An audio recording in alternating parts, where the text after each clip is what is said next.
Fortnite 堡壘之夜注冊玩家超過 6.5 億，月活超過 1.1 億，就這麼一台印鈔機，你告訴我要怎麼輸？但偏偏就有人能把它給輸掉。就在不久前 Epic 宣布堡壘之夜遊戲內的氪金貨幣 V-Buck 漲價，我當時就覺得不對勁，一家依靠免費遊戲模式崛起的公司，如今突然開始調整內購的價格，這種操作通常只有一個原因，那就是缺錢了。但是我是萬沒想到，僅5天之後Epic 竟然就宣布了超大規模的裁員，一刀就砍掉了1000人。要知道 Epic 总共才5000名雇员，這相當於直接裁掉了公司將近1/5的員工啊！如果像 Epic 這樣擁有自家引擎、自家遊戲平台、自家全球最火服務型遊戲的非上市公司都不能靠着服務型遊戲賺到錢的話，那其他那些需要一直追逐財報向上增長的上市公司只會更慘。就比如說索尼，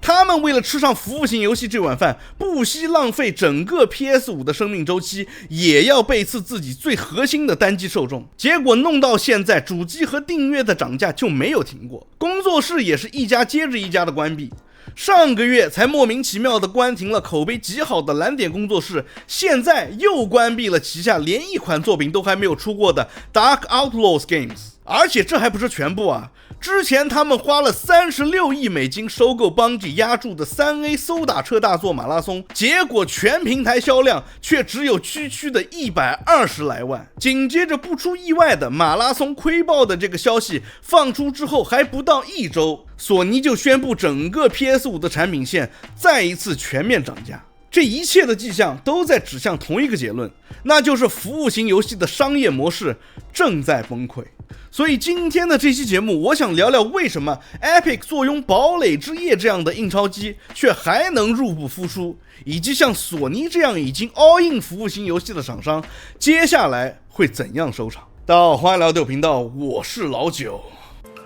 不出意外的話，激進的服務型遊戲商業模式將導致整個西方遊戲產業的結構性崩潰，而 Epic 家的堡壘之夜可以說是這一切的原罪。最近10年，每一家能夠報得上名字的大型遊戲公司都想要復刻堡壘之夜的成功，他們為之進行了無數次失敗的嘗試。華納的自殺小隊、EA 的戰地2042、B 社的紅霞島、SE 的復仇者聯盟、索尼的新靈特工等等等等，這種對於無盡現金流的追求近乎瘋狂，甚至到了喪失理智的地步。就比如說自杀小队虧了這麼多錢，華納的高層在霍格沃茲之遺這款單機遊戲成功之後，竟然認為續作還要做成服務型遊戲。在這些公司高管的眼裡，為了打造一款成功的服務型遊戲，他們願意付出任何代價。然而服務型遊戲的這個神話本身已經在崩塌了。服務型遊戲有一個鐵律，那就是玩家的新鮮感是有限的，但是維持這份新鮮感的成本是無限的。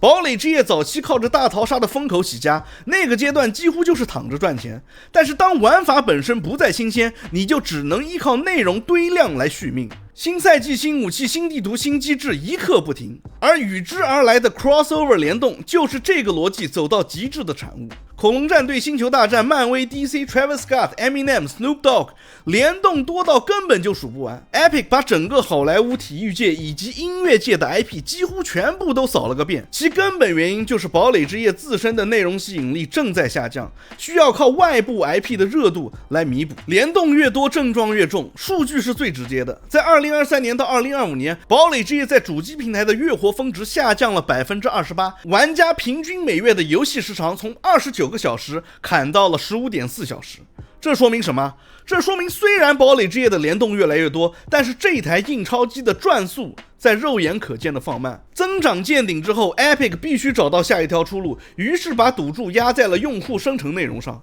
與堡壘之夜擁有高度重合用戶群體且用戶年齡整體更年輕的 Roblox 靠着用戶生成內容的生態起飛了，結果 Epic 也跟着照葫蘆畫瓢，推出了堡壘之夜自己的用戶生成內容生態，想讓第三方創作者替他們源不斷地產出內容，用平台邏輯代替自產內容的邏輯。 Epic 的想象很美好，可結果卻是創作者確實來了，用戶生成內容體驗的遊玩時長佔比也提升到了約 40%， 但是玩家的真實消費卻沒有跟着轉移過去。大部分玩家依然只願意在官方的商店裡消費。最後的結果就是 Epic 虽然給第三方開發者讓利了高額的分成，卻沒能形成玩家消費、創作者賺錢、平台增長的正向循環。最後不僅沒能追上 Roblox 的用戶生成內容的生態規模，自己官方賽季的內容也開始青黃不接。他們的 CEO Tim Sweeney 在這次裁員的公開信裡也不得不承認，過去幾個賽季難以穩定交付堡壘之夜應該有了魔法。這句話翻譯過來的意思就是我們的核心產品正在走下坡路，而我們押注的替代方案也沒能跑通。而這就是服務型遊戲模式最致命的地方，它維持熱度的成本越来越高，边際收益越來越低，你不得不持續性的投入，卻換不回對應的回報。但是 Epic 如果只踩了這一個坑，那或許他還扛得住。問題是他們同時還在打另一場更燒錢、更沒有勝算的仗，那就是幹掉 Steam。說起來啊 ，Epic 在反壟斷的這件事情上其實是有功勞的。他們敢正面硬剛蘋果和谷歌的移動端抽成，並且最終獲得勝利，確實為整個行業爭取到了利益。這一點我是真心的佩服。但是 Epic 把同樣的反壟斷逻輯無差別的套用到了 Steam 身上，就完全變味了。Epic 的邏輯其實很簡單，那就是如果 Steam 抽成 30%， 那我就只抽 12%， 那樣子的話，開發者自然而然就會到我這來。為了把玩家也拉過來， Epic 拿真金白銀砸獨佔，砸免費遊戲，一周一款的送，有時候一周2款，但實際上他們只是在用堡壘之夜賺來的錢往這個無底洞裡倒。根據當年蘋果訴訟案透露出來的內部數據， Epic 商城在2019年虧了將近 1.8 億美元，2020年虧了 2.7 億，同年光是買獨佔合同就花了 4.44 億，但第三方遊戲的實際銷售收入卻只有 2.65 億。這一筆賬連小學生都能看得出來不對勁。更荒誕的是啊，燒了這麼多錢， Epic 商城到今天還是一個體驗非常糟糕的商店，沒有用戶評測系統，沒有像樣的社區功能，購物車是後來才加上的，界面設計和功能的完整度跟 Steam 整整差了一個世代。獨佔遊戲確實可以逼消費者去下載你的客戶端，但是逼不了他們去留下來在你的平台消費。獨佔期一過，玩家還是回 Steam 購買。Epic 在與 Steam 競爭的這件事情上有一種奇特的執念，那就是他什麼方法都試過了，就是死活不願意在認真改善用戶體驗這件最基本的事情上下功夫。Epic 商城的高管在法庭上親口承認，這個商店從來沒有盈利過，不是盈利不夠多，是從來沒有盈利過。我之前發的社區帖子裡有這樣一個數據， Epic 商城的用戶在6年時間裡增長了 173%， 但第三方遊戲的收入卻只增長了 1.6%。 也就是說 Epic 成功的培養了將近3億人，養成了每周來臨免費遊戲然後關掉他客戶端的習慣。Tim Sweeney 這不是在經營一個遊戲商店，而是在經營一個免費的樣品發放站。很多玩家即使在 Epic 領了免費的遊戲，最終還是會花錢去 Steam 購買。這就很能說明問題了。其實堡壘之夜這台印鈔機開始啞火3年前就已經出現端倪了。Epic 2023年那次裁員830多人，很多人當時覺得這只是正常的企業抽身，但其實那已經是 Epic 第一次因為堡壘之夜增長不足而被迫發出降本增效的信號了。只不過當時行業內沒人想承認，包括 Epic 自己。堡壘之夜這台印鈔機說白了就像是星際爭霸裡面人族機槍兵打的興奮劑，一針下去確實戰鬥力暴增，但興奮劑不是糧食，它透支的是本來就有限的體力。沒有穩定的補給線，沒有可持續的增長邏輯，爆發力越強，後勁耗盡的時候摔的就越難看。V-Bucks 漲價是最後一次擠壓，裁員1000人則是興奮劑徹底過境之後的結果。這不是 Epic 一家公司的失敗，而是整個服務型遊戲的神話還賬的開始。索尼這邊呢，邏輯其實是一樣的，但傷得更重更難看。PS5 整整一個世代，索尼壓了多大的賭注在服務型遊戲上呢？当年吉姆萊恩還是 CEO 的時候，內部一口氣 all in 了10幾款服務型遊戲，幾乎把整個第一方工作室的產能全部都在往這個方向推。核心單機遊戲玩家天天罵完他們繼續推，結果呢，這一代服務型遊戲的成績單就2字：慘敗。除了地獄潛兵2這個意外之喜，其他的要麼已經爆死，要麼正在爆死的路上。老生常談的新名特工自不必多說，馬拉松慘淡的120萬銷量，讓索尼對邦吉36億美元的收購直接打了水漂。而且這120萬裡面 PC 玩家還貢獻了整整70%，這個數據其實很能說明問題，那就是索尼花了這麼多錢去做服務型遊戲，連自家的 PS 玩家都已經不買賬了。玩家們購買 PS5 根本就不是為了去玩這些多人聯機遊戲的。然而就算都已經是這樣了，索尼到現在還有2款服務型遊戲壓在手裡没端上来呢。一款是制作人中途跳船，让索尼食之无味棄之可惜的 Fair Games， 另一款则是连玩家期待都谈不上的地平线獵人集結。这个獵人集結啊，是真的沒人期待，首發預告片的到讚比是觸目驚心，而且更荒誕的是，連他們自己的制作人在介紹遊戲之前都要先重點強調他們做完這個遊戲之後還會回去繼續做地平線的本傳。但是我跟你說啊，他這句話你千萬別信，就像我前面聊 Epic 的時候說的那樣，服務型遊戲想要維持熱度，就必須持續不斷的砸人力砸物力進去。你別看獵人集結是卡通畫風，但是它可不是什麼小品遊戲，它是 Guerrilla Games 傾盡工作室全力做出來的東西。卡通的畫風只是為了最大化受眾的範圍罷了。說白了，這個畫風就是在模仿 Epic 的堡壘之夜，就是盯上了堡壘之夜相同的年輕受眾群體。這遊戲要是真的成功了，你就可以和地平線的本傳續作說再見了。因為他們會把所有的資源全部都壓進持續性的運營裡，根本騰不出手來做本傳。而且別忘了 SIE 現任的 CEO Herman Host 正是來自 Guerrilla Games 的前董事總經理。你要說這位新 CEO 沒有想過借地平線這個自己親手參與過的 IP 做一款能給索尼帶來持續性收入的服務型遊戲以證明自己，我是不信的。而這就是遊戲公司高管為了自身利益不顧消費者意志強行進行服務型遊戲豪賭的典型案例。一旦賭輸了，一旦這個遊戲失敗了，一旦它真的成為了玩家們口中的新名特工 3.0 4.0， 索尼也大概率不會把重心重新轉回地平線本傳，因為錢已經砸進去了，如果沒有回報，等待着這家曾經做出殺戮地帶的工作室的，恐怕只有被財務一刀切掉的結局。關閉遊戲工作室是遊戲公司美化財報粉飾太平的一劑猛藥，而除此之外還有另一套組合拳，那就是漲價。但它們本質上是相同的，都是利用消費者的損失來填補服務型遊戲失敗砸出來的窟窿。隨着馬拉松在商業上的失敗，很快索尼就宣布了 PS5 遊戲機的全線漲價。PS5 數字版從$500漲到了$600，帶光驅的標準版從$550漲到了$650， PS5 Pro 則從$750直衝$900。